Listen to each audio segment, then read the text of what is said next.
আমরা ইতিহাসে যে দশরথ মাঝির কথা পড়েছি, যার ওয়াইফের জন্য নিজে হাতে একা পাহাড় কেটে রাস্তা তৈরি করেছিল, নওয়াজুদ্দিন সিদ্দিকীর যে মুভিটা আমরা দেখেছি না, সেই দশরথ মাঝির সেই রাস্তা এটা। এই যে সামনে যে দুটো পাহাড়, এই পাহাড়টাকে কেটে তার মাঝখান থেকে রাস্তা বার করেছিল দশরথ মাঝি।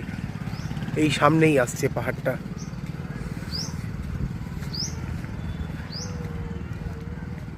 আগে এই এলাকাটা পুরো চতুর্দিকে পুরো পাহাড় দিয়ে ঘেরা ছিল, তো এপারের সঙ্গে ওপারের কোনো কানেকশন ছিল না। তো একমাত্র যখন এই রাস্তাটা কাটে তখন গিয়ে ওপারে কানেকশনটা পাওয়া যায়। এটা গিয়ে গেলেই বোঝা যাবে।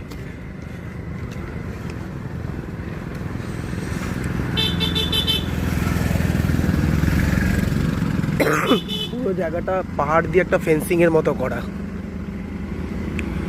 চতুর্দিকে একটা ফেন্সিং এর মতো করা। তো এপার থেকে ওপারে যাওয়ার কোনো রাস্তা নেই, একমাত্র এই রাস্তাটাই আছে।